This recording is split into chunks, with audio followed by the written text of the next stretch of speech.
ምድር ላይ ካሉ ፍጥረታት ወይም ምድር ላይ ያሉትን ፍጥረታት አናኖራቸውን ስናየው እንደ ሰው ልጅ በብዙ እርዳታ በብዙ ድጋፍ የሚኖር ፍጡር አናገኝም እና በተለይ በዚህ ዘመን ያለውን ሰው ሳየው በሁሉም የህይወቱ ማዕቀፍ በሁሉም የህይወቱ ደረጃ ማለት ሌቭል ኦፍ እድገቱ በተለይ በስጋ ያለውን ነገር ስናየው ከልጅነቱ ጀምሮ እስከ ጉልምስናው ማለት ነው። ከጉልምስናው እስከ ጉልምስናው እስከ መጨረሻ አርጅቶ እስከሚሞት ድረስ በብዙ ረዳቶች ተከቦ የሚኖር ወይም ብዙ ሄልፐርስ ያሉት በብዙ ረዳት መከበብም አይ ቲንክ አንዱ ስኬትም የሚለካበት መንገድ ምን ያክል ረዳቶችን ማሰባሰብ ይችላል ወይም በምን ያህል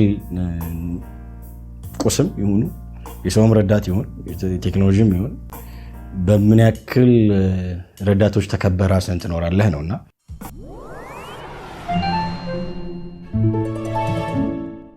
ስለዚህ ዛሬ ረዳትን ፍለጋ ወይም የሰው ልጅ ረዳቶች በሚል አርዕስት አንድ የትምህርት ቪዲዮ ይዤላችሁ ቀርቤያለሁ። ይዤላችሁ መጥቻለሁ። አብራችሁ እንድትቆዩ ጋብዛችኋለሁ። እንግዲህ ከትምህርቱ ጋር መልካም ቆይታ።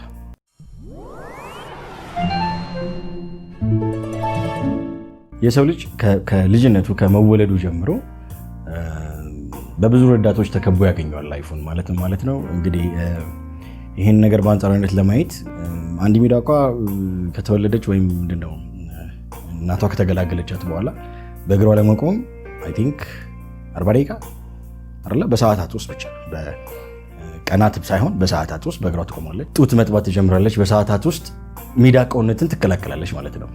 ወይራስ ግን የሰው ልጅ ከቅፍ የሚወርደው እሱም ከወረደ የሚወርደው አንጻራዊ ነው። ኦን አቨሬጅ ሜቢ በ6 ወር እስከ 1 ዓመት በእግሩ የሚሄደው ደግሞ እሱም አንጻራዊ ነው። ከ1 ዓመት እስከ 2 ዓመት ባለ ጊዜ ውስጥ በእግሩ ይራመዳል። ራሱን መቻል የሚባል ነገር ስላለ ራስ መቻል የሚለውንም አሁንም በኮቴሽን አስቀምጡልኝና ግን ራሱን የሚችለው ደግሞ በአፍሪካ ኮንቴክስት ወይም በኢትዮጵያ ኮንቴክስት እስከ 40 ዓመቱም ራሱን ላይችል ይችላል። ከቤቱ ላይወጣ ይችላል። በእናትና አባቱ ቤት ውስጥ ሊኖር ይችላል አንድ ሰው። ምክንያቱም ፈረንጆቹ ራስ መቻል የሚሉት ነገር አለ። ይሄ 18 አባብ ስትሆን 18 ስትደርስ ምን አይነት ታምር እንደሚከሰት አላውቅም።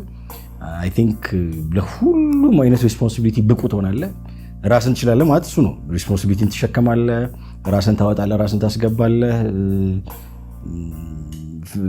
ፍሪደም የሚባለውንም ነገር ታገኛለህ። ከቁጥጥር ውጭ ትሆንና ራስን የምታስገባ ራስን የምትቆጣጠር ለራስህ አካውንተብል የምትሆን ወይም ለራስህ ኃላፊነት የምትወስድ ሰው ትሆናለህ ማለት ነው። ግን ከዚህ መለስ ያለውን ነገር እንዲሆንና የሰው ልጅ ሙሉ ኑሮ በረዳቶች የታገዘ ነው። ያለ ረዳት ያለ ሄልፕ ያለ አሲስታንስ አይኖርም የሰው ልጅ። ሁሉም ሰው ነው የምላችሁ ትልቁም ትንሹም። እና ለምሳሌ ምድር ላይ ካሉ ፍጥረታት በጫማ የሚሄደው የሰው ልጅ ብቻ ነው። ምክንያቱም በእግሩ መራመድ ስለማይችል። በእግሩ ቢራመድ የተራመዱ አሉ ጫማ ስላጡ ወይም ያንን ረዳት ስላላገኙ ያንን የቴክኖሎጂ እርዳታ ስላላገኙ በእግራቸው የሚሄዱ አሉ። ግን ሁለት በእግር የሚሄዱ በባዶ እግር የሚሄዱ ፍጥሮችን ምድር ላይ ከሰው ጋር ብናስተያይ የሰውየው እግሩ አይችለውም ያንን ነገር። ምንድነው ያ በባዶ እግር መሄድ የሚባለውን ነገር ሲቋቋም ወይም ያንን ነገር ሲካንበት ወይም በዛ ነገር በጣም ይሄ ምንድነው ስምም ሲሆን አናገኘውም። ወይራስ ግን ሌሎቹ በእግር ይሄዳሉ። እግራቸው ንጹህ ነው፣ ለስላሳ ነው። ያን ያክል ሲቸገሩ አናያቸውም። ወይም አግባብ ያለው አይነት ነገር አላቸው። ተፈጥሯዊ ነገር ነው ሂደቱ። አሁን ግን ወይራስ በተለይ አብዛኛው ሰው ጫማ ያደርጋል፣ በእግር መሄድ አይችልም። ጫማ ከማድረጉም እንዲያውም የተለያየ የጫማ አደራረግ ስላለ ውጭ ሀገር ያለው ቴሬን በሙሉ በተለይ ከኢትዮጵያ ውጭ ይሄ ያደጉት ሀገሮች የሚባሉት ቴሬን በሙሉ ስሙዝ ተደርጓል። ስሙዝ ማለት የአባጣ ጎርባጣ የሌለው ሁሉም አስፋልት ነው ወይ የሆነ አይነት ንጣፍ የተለጠፈለት መሬት ስለሆነ አርቲፊሻል መሬት ስለሆነ የሚረግጡት እዛ መሬት ላይ ብዙ የተራመደ እግርን አምጥታችሁ ይሄ ናቹራል የሆነ ቴሬን ላይ ተራመድ ብትሉት እሱ ራሱ ትንሽ ህመም እስኪሆንበት ድረስ የረዳቱ ጥገኛ ሆኗል ሰውየው ማለት ነው። ከዛ ውጪ የምንበላውን ነገር በሙሉ ተፈጥሮ ያበሰለውን በተፈጥሮ የበሰለውን ዳይሬክትሊ ከተፈጥሮ ሳይሆን የምናገኘው ሁሉንም ኖሪሽመንት ድጋሚ ኩክ አድርገን አይደለ? መጀመሪያ ተፈጥሮ ፀሐይ ኩክ አድርገው ነበረ። እኛ ድጋሚ ኩክ አድርገን ጥርሳችን ማኘክ ስለሚያቅተው ወይም ጥርሳችን እንዳይሰበርብን ወይም ቶሎ እንዳይበላሽብን ተብሎ ለጥርሳችን እናግዘዋለን ማለት ነው። ነገርየውን እናበስለዋለን። የተለያየ ጣዕም ተጨማሪ ጣዕም እንሰጠዋለን። አርቲፊሻል ጣዕሞችን ጨማምርለታለን። ብቻ ኩክ ተደርጎ ለስልሶ ሌላ አይነት ጣዕም ወስዶ ተጨማምሮበት ነው። ስለዚህ እንግዲህ በሰው ልጅ ኑሮ እንደ እሳትን የመሰለ የሰው ልጅ ረዳት የለም። አጥፊም ነው፣ ግን እንደ እሳት ሰውን የሚያግዝ ነገር የለም። ምክንያቱም ሁሉም ነገር ኩክድ ነው። ሁሉ ነገር ባይዘው የምግባችን ብቻ ማለት አይደለም። ልብሳችን፣ ጫማችን፣ የምንጠቀማቸው ሁሉም ማቴሪያሎች ሳምሃው በሆነ መልኩ እንትን ይደረጋሉ፣ ኩክ ይደረጋሉ። የሆነ ካይንድ ኦፍ ሂት ትሪትመንት ያልተሰጣቸው ማንኛውን አይነት ቁሳቁስ አንጠቀምም። ሞልድም የሚሰራው የአንዳንድ እቃዎችን ሞልድ የሚሰራው በሙቀት በማቅለጥ ወይም ሙቀትን በመጠቀም ስለሆነ ማለት ነው። እንግዲህ ትንሽ ደግሞ ወደ ሚስቲክ ወደ ሆነው ዓለም ወይም ደግሞ ወደ ይሄ ምንድነው ምናባዊ ወደ ሆነ ዓለም ስንሄድ ደግሞ እዛም ውስጥ የሰው ልጅ ረዳት አለው። ምክንያቱም እንዲያውም ጋርዲያን ኤንጅል የሚባል አስተሳሰብ አለው። የሰው ልጅ አለ፣ የሚጠብቀኝ መልአክ አለ፣ የሚያግዘኝ መልአክ አለ፣ እውነታውን የሚያሳየኝ መልአክ አለ። እንዲያውም ብዙ ጊዜ በተለምዶ ሲባል የሰማሁት ነገር ምንድነው አይ ቲንክ 2 ኤንጅልስ አሉ አይደል? አንደኛው በዚህ ጋር አንደኛው በዚህ ጋር፣ ይሄኛው ክፉ፣ ይሄኛው ደግ፣ ይሄኛው አንድ ነገር ተጠፋተው የሚል፣ ይሄኛው ደግሞ አሪፍ ነው የሚል። ሁለቱም መርዳታቸው ነው። ለራሳቸው አጀንዳቸው የተለያየው እንጂ ሁለቱም ረዳቶች ናቸውና አርጋርግ መጥፎን አርጋርግ የሚልህ እንግዲህ እሱ ክፉ ረዳት ነው ማለት ነው። ጥሩን አርጋርግ የሚልህ ደግሞ እሱ ጥሩ ረዳት ነው። በደንብ ይሄ ሁሉም ሰው ያምንበታል። ብዙ ሰው እንዲያውም ይሄ ነገር በጣም ሲደራጅና የሆነ ቅርጽ ሲይዝ ህሊና የሚባለው ይሄ ነው። ህሊና እንግዲህ አክቹዋሊ ህሊና ብዙ ጊዜ አታድርግ የሚል ነው አይደል? ከልካይ ነው እንጂ ፖዚቲቭ ነገር ሲደግፍ ወይም ይሄን ነገር ብታደርግ ጥሩ ነው፣ ይሄን ነገር እኮ ያስፈልጋል አይልም። ብዙ ጊዜ ምንድነው አንድ ነገር ወደ ጥፋት ልትሄድ ስትል ሸንቆጥ የሚያደርግ አታድርግ፣ ተው፣ ይሄ ነገር እኮ እንትን ይልሃል። ስለዚህ ከሰውየው ራስ ማወቅ ይልቅ ህሊናው እሱን አውቆት ሰውየውን አውቆት ህሊናው ይመራዋል ማለት ነው። ህሊናው ይደግፈዋል፣ ክፉና ደጉን ይለይለታል ማለት ነው። ከዛ ውጪ እንግዲህ የሰው ልጅ ረዳቶችን ነው አንስተን እያየን ያለ ነውና ከዛ ውጪ ዋነኛው ቱል ደግሞ የሰው ረዳት ነኝ ብሎ ምድር ላይ እንደ ተቋም ራሱ ነው የሚያንቀሳቅሰው ሳይንስ ነው። ሳይንስ አስተሳሰብ ነው፣ እሳቤ ነው። የአንድ ነገር ምርምር ውጤት ነው። አንድ ነገር እንዲህ ነው እንዲህ ቢሆን እንደዛ ቢደረግ ተብሎ መደመር መቀነስ የሆነው አይነት ካልኩሌሽኖች ተደርገው የሆነ ቲዮራይዝ ተደርጎ በዛ ነገር ጥናት ተደርጎ ያ ነገር ኤክስፐሪመንት ተደርጎ ላቦራቶሪዎች ገብቶ ብቻ ከሆነ ፕሮሰስ በኋላ ከሆነ ሳይንቲፊክ ፕሮሰስ በኋላ ወይ ሳይንቲፊክ ኤክስፐሪመንት በኋላ ወይም ከሆነ ሪሰርች በኋላ ወይም ከሆነ ግኝት በኋላ ለሰው ልጅ ይሄ ነገር ያስፈልገዋል፣ ለሰው ልጅ ይሄ መደረግ ይጠቅመዋል። ለምሳሌ ሳይንስ ከሚለው ነገር የሰው ልጅ ኑሮ በሙሉ ቆሻሻ ነው። ከሳይንስ አንፃር ሁሉ ነገራችን ቆሻሻ ነው። እጃችን ቆሻሻ ነው፣ መታጠብ አለብን። የምንኖርበት ቦታ ቆሻሻ ነው፣ አፈሩ ቆሻሻ ነው፣ አየሩ ቆሻሻ ነው፣ ከትበጃኑ ተሞልቷል ስለሚል ሁሉ ነገር ቆሻሻ ነው። ስለዚህ ለዛ ብሎ ብዙ ዲስኢንፌክታንት ተፈጥረዋል አይደለ? አልኮል አለ። ፔኒሲሊን አሁን ምን ላይ ደረሰ አላውቅም። አሁን ፔኒሲሊን በፊት የሁሉም ነገር ሳይንስ ለሁሉም በሽታ ኦልሞስት እስኪመስል ድረስ መልስ ይሰጥ የነበረው ፔኒሲሊን ነው። አሁን አላውቅም፣ ግን እንደዚህ አይነት ምላሾች ይሰጣል። ረዳት ናቸው ማለት ነው። ስለዚህ ሳይንስ ያሰበውን ነገር ደግሞ ቴክኖሎጂ ቁስ ያደርገውና አክቹዋል ነገር ይሁን ማቴሪያላይዝ ያደርገውና ወደ ቁሳዊ አካል ይቀይረውና ያንን ነገር ለሰው ረዳት አድርጎ ይሰጠዋል ማለት ነው። እዚህ ላይ ከሳይንስ አንፃር በቀላሉ ላነሳ የምችለው የሳይንስ ረዳትነት ምንድነው?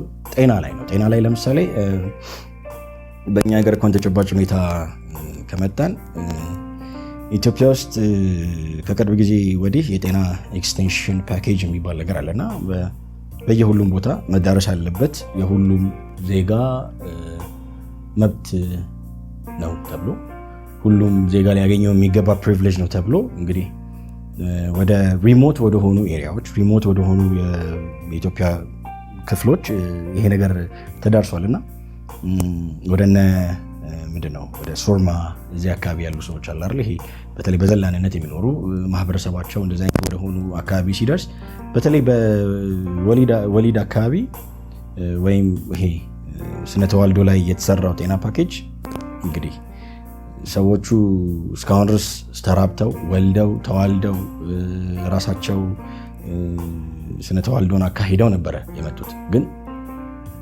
ተቸግረዋል ተብሎ እናቶች ተቸግረዋል። እናቶቹ በወሊድ ብዙ ደም እየፈሳቸው አይደለ ምክንያት ይሰጣቸዋል። የሆነ ለሚያግዝበት ነገር የሆነ ምክንያት ሰጥቶ ስለሚገባ ብሎ እንግዲህ እዛም ድረስ ደርሷል። ስለዚህ እነሱንም ያዋልዳል ማለት ነው። ግን እንዲያው ወደ ኋላ ላይ ያነሳላቸዋለሁ። አክቹዋሊ አገዛቸው ወይስ ከተፈጥሯዊ ፖቴንሻላቸው ወይ ተፈጥሯዊ አቅማቸውን አዳከመ የሚለውን ወደ በኋላ እናያለን። ግን ይሄ ስነ ተዋልዶ ላይ መስራት ወይም ይሄ የሰውን ጤናን ማገዝ ትልቁ የሳይንስ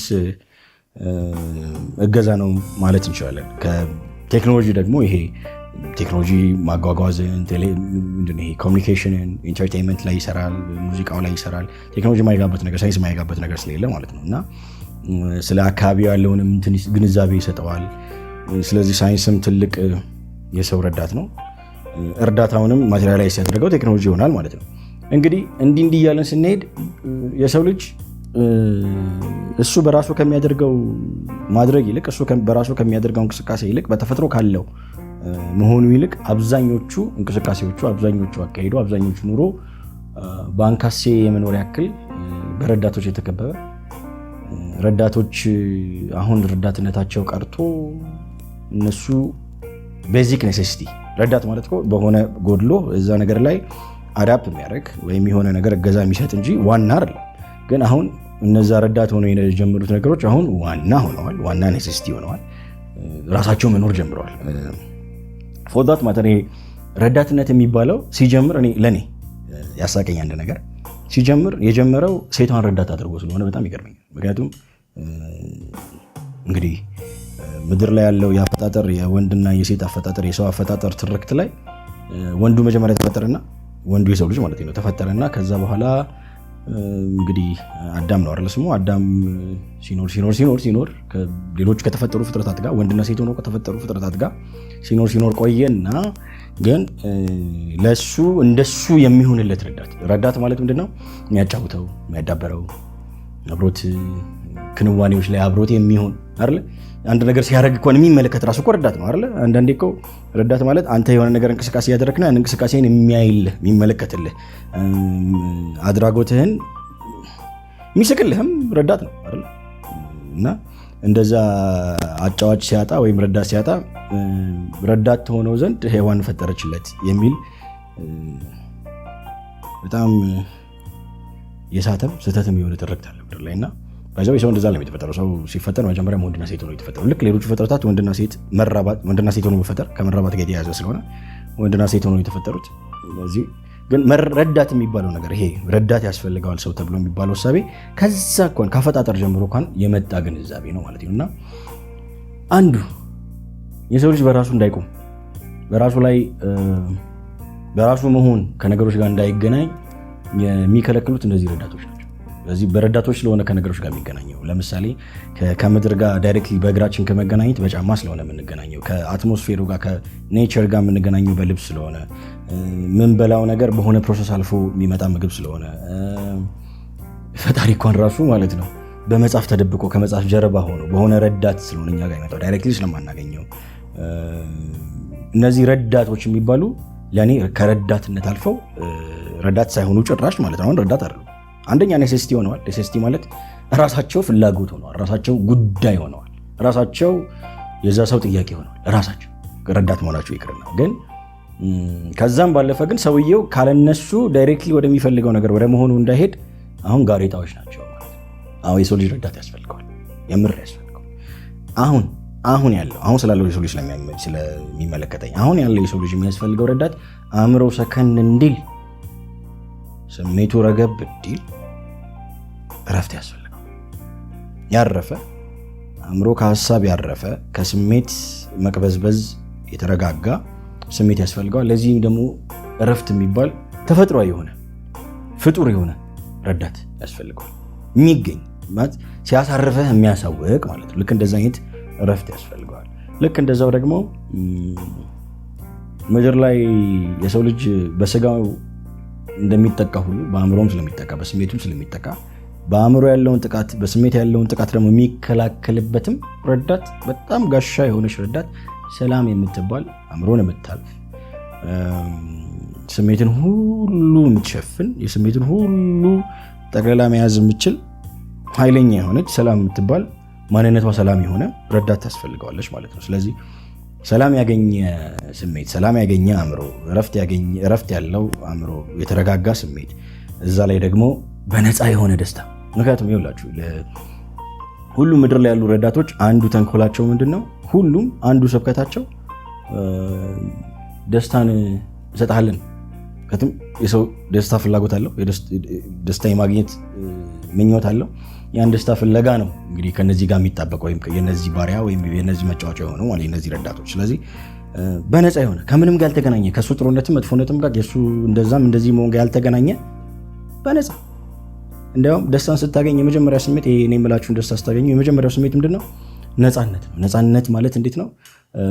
እዛ ደስታ ውስጥ ማንም ይሄን ደስታ የሰጠው ከኔ ነኝ ስለማይል የትኛውም ረዳት ባለቤት ስለማይሆን ከሁሉም አጠገብ ካለው ነገር ነፃ ያደርጋል። ከሁሉ ከራስህም ጨምሮ። ምክንያቱም አንዳንዴ እኮ አንተ ራስህ ለራስህ ዕዳ ትሆንበታለህ፣ ለራስህ ሸክም ትሆንበታለህ። ምክንያቱም ትምህርት ቤት ላይ አስታውሳለሁ አንደኛ መውጣት እስር ቤት ነው። ይህም መሰላችሁ አንደኛ መውጣት አለቀ አይደለ? ከዛ በኋላ አለ ከዛ በኋላ ወይም ከዛ በኋላ የግሬድ ጉዳይ ይሆናል 98 99 ምናምን። አንዴ እሱን ከወጣ በኋላ ከዛ በታች የፈለገ ጥሩ ውጤት ብታመጣ አለቀ፣ ታሰርክ፣ እዛ ጋር የምትሆነው እና ስለዚህ ደስታ ያንተ ከሆነ አንተ ከሆነ ደስታህን የምታመነጨው በአንተ ኤፈርት ጋር የተገናኘ ከሆነ ደስታ ዛሬ አንደኛ ከወጣህ ነገ እንግዲህ ሌላ ፖዚሽን ሊፈጠርልህ ይገባል። ወይም ሁሌ አንደኛ መውጣትም ግዴታ ውስጥ ትገባለህ። ካለበዛ ደስታ ቅንስ ነው የሚሆነው። ምክንያቱም አንዴ የአንደኝነትን ደስታ ስለቀመስክ የሁለተኛ ደስታ አንደኛውን አይሆንም። ጣዕምን ያበላሽባላችሁ። ግን እንዲህ ያለ መበላሸት የማይነካው እንዲህ ያለ መንቀዝ የማይመለከተው ወይም እንዲህ ያለ ብሌምሽ የሌለው ደስታ በራሱ ናቹራል የሆነ ልክ ናቹራል የሆነ ሀዘን አይደለም የሚመስለው የሚመጣው። ሀዘን ሲመጣ ሰው ቤት እኮ ወይም ሰው ስሜት ሲመጣ በመብት ሀዘን ነኝ ብሎ አንኳኩቶ ተደራጅቶ አደራጅቶ ሀሳቦችን ይዞ ስሜቶችን ይዞ መሆኖችን ይዞ ሁኔታዎችን አስከትሎ እንደሚመጣው ልክ እንደዛ አይነት የተደራጀ የጎመራ ደስታም ሲመጣ ወይም ሲያገኝ ሰውየው ከደስታው ጋር ሲገናኝ የሚሰማው አንዱ ነፃነት ነው። ከራስም ነፃነት ይሰማል። እና እነዚህ ነገሮች ማግኘት አለበት ሰው። አሁን በደረሰበት ደረጃ ሰው ረዳት ያስፈልገዋል። ግን መሆኑ ላይ የሚጨምሩለት እንጂ የሚቀንሱለት መሆን የለበትም። ቅድም እንዳልኳችሁ በጤና ኤክስቴንሽን ስነ ተዋልዶ ፓኬጅ ተብሎ የተሰጠው እርዳታ አሁን ምናልባት በራሷ በተፈጥሮ የመውለድ አቅም የነበራትን ሴት ሞር የሲስተሙ ዲፔንደንት እንድትሆን በሲስተሙ ጥገኛ ሆና ከሲስተሙ ውጭ ሲስተሙ ድንገት ቢቀር ከሲስተሙ ትንሽ ብትርቅ ብዙ ሞት ይጨምራል። ወይም በቃ ኦልሬዲ ፖቴንሻሏን ሸረሽሯል ማለት ነው። እንደዛ የሚያደርግ ረዳት ሳይሆን ተፈጥሮ ላይ የሚጨምር ተፈጥሯዊ የሆነ በተፈጥሮ ያለ ከፈጣሪ ሁሉም ነገር ተፈጥሮ ከፈጣሪ ስለሆነ ከፈጣሪ የተሰጠ ንጹህ ደስታ፣ ንጹህ ሰላም፣ ንጹህ እረፍት ማግኘት ይችላላችሁ። እነዚህ ረዳቶች የሰው ልጅ እንደ ፍጥረት በተለይ ከውድቀት ወደ መዳን ለሚሄደው መንገድ በጣም ወሳኞች ናቸው። ከዛ በላይ በጣም ብዙ ጥቅም አላቸው። ለዚህ ቪዲዮ ስለማይመጣን ልነግራችሁ አልችልም። ግን እነዚህን ነገሮች ማግኘት ትልቅ ረዳት ማግኘት ነው። እንዲያውም አንዱ የፈጣሪ ቸርነት ምድር ላይ ካየሁት ብዙ የፈጣሪ ቸርነት ተደርጎልኛል። ብዙ ችሮታውን አውቃለሁ። አንዱ ቸርነት እነዚህ ረዳቶች ምድር ላይ ዝናብ በሚመስል መልኩ ማዝነቡ ነው። ለሁሉም ሰው አለው። ማን የተገናኘው ነው። ስለዚህ አንዱ እዚህ መንገድ ስትመጡ እዚህ የምታገኙት ነገር ምንድነው? እነዚህን ረዳቶች ጋር ማገናኘት ነው። ሰውየውን አሁን ካለበት ወይም ሴትየዋን የሰውን ልጅ አሁን ካለበት ማንነቱ መረዳትን ስለሚያውቅ በረዳት መጠቀምን ስለሚያውቅ አሁን ካለው ማንነቱ አንስቶ በእነዚህ አሁን በጠቀስኳችሁ ሌሎችም ረዳቶች አሉ። በእነዛ ረዳቶች ታግዞ ወደ ራስ መሆኑ ወደ ሰው መሆኑ ወደ ዳነው ሰው ወደምንለው እኛ ወደ መላችሁ ነገር ወደዛ ነገር መድረስ ይችላል፣ ወይ ወደዛ መጠቅለል ይችላል፣ ወይ ወደዛ መሆኑ መጨበጥ ይችላል ማለት ነው። ስለዚህ ሁሌ ቪዲዮአችን ላይ እንደምንለው በጣም ነው ማበረታታችሁ። የተጨበጠ ያለቀለት ነገር እንደዚህ የመሳሰሉ ነገሮች አሉ። ሰላም፣ እረፍት፣ ደስታን በዚህ አሁን በነገርኳችሁ መልኩ ብቻ አይደሉም። በጣም ሰፊ ነገሮች ናቸው፣ ህያዋን ናቸው፣ በጣም ከሰው ጋር የተጠጋጉ ናቸው እና እነዚህ ነገር አግኝቶ ሰው ተጨባጭ ነው ሰላም አስተሳሰብ አለ፣ ምሳቤ አይደለም። እረፍት ምኞት አይደለም። ደስታ ደግሞ ቅብጠት አይደለም። ስለዚህ ህያዋን የሆኑ ለሰው የተሰጡ ምድር ላይ ካሉ ፍጥረታት ለሰው የተሰጡ ረዳቶች ናቸው። ስለዚህ ሰው እነዚህን ደግሞ ይገባዋል፣ ፈጣሪ ይገባዋል ካለ ያስፈልገዋል፣ ካለ ያስፈልገዋል፣ ይገባዋል። ስለዚህ እነዚህ ኑና አግኙና ሰው የመሆናችሁን ጉዞ አፋጥኑ፣ ወደዛ ነገራችሁ ቶሎ። እኔ ይህን ነገር እንደናንተ ሆኜ ቢሰማ ብዬ አስባለሁ አንዳንዴና እንደናንተ ሆኜ ቢሰማ ሌላ እንደዚህ አይነት ጥሪ የለም ምድር ላይ እንደዚህ የሚል ወይም እንደዚህ አይነት አጠራርም ሰምቼ ስለማላውቅ። ምክንያቱም ለፍተህ ለእግዚአብሔርም ለፈጣሪም እኮ ቢሆን ሰውየው መልፋት የሚባል ነገር አለ፣ መጣር የሚባል ነገር አለው። ነፃ ስጦታ የሚባል ነገር እኔ ምድር ላይ ብዙ አላየሁም። የለም የነፃ ስጦታውም የሆነ ማድረግ ያለበት ነገር አለ ወይ መጸለይ ያለበት የሆነ ይሄ መጸለይ የለውም፣ መልፋት የለውም፣ የራስ ምንም ጥረት የለውም። ይሄን ነገር ፈጣሪ ለሰው ሁሉ በቸርነት በነፃ ሰጥቷል። እኛም አንዱ በነፃ የምንልበት ምክንያት ይሄ ስለሆነ ኑና በነፃ ሰላማችሁን፣ እረፍታችሁን፣ ደስታችሁን ውሰዱ። መረዳት ካለባችሁ እነዚህ ናቸው። ሰውን የሚያውቁትም ሊረዱን የሚችሉ እነዚህ ብቻ ናቸው። ስለዚህ በጣም አበረታታችኋለሁ። በፊዚካሊ ወዳለው ወደ ትምህርት ቦታችን ኑና የህይወትን ትምህርት ለስብናችሁ ስኬት እንዲህ ላሉ ረዳቶች ባለቤት ለመሆን ወይም የነዚህ ነገሮች የነዚህን ረዳቶች እርዳታ ተጠቃሚ ለመሆን ግብዣችን ሁሌ ነው። ኑና ተማሩ። እሁድ እሁድ አለን። የመጀመሪያ ክላሳችን ኦሪየንቴሽን ክላስ ወይም የመጀመሪያ ፈርስት ክላስ የሚባለው እሁድ ስለሆነ እሁድ ከረፋዱ 4 ሰዓት ተኩል ጀምሮ ወዳለው 1 ሰዓት 1 ተኩል ክላስ ኑና ተማሩ። እንደዚህ አይነት ነገሮች ታተርፋላችሁ ማለት ነው። ስለዚህ ዛሬ የሰው ልጅ ረዳቶች ወይም ረዳትን ፍለጋ በሚል የነበረን የትምህርት ቪዲዮ በዚህ ላይ ያልቃል። በሌላ የትምህርት ቪዲዮ ሌላ ጊዜ እስክንገናኝ ድረስ ብዙ ሰላም። ቻው።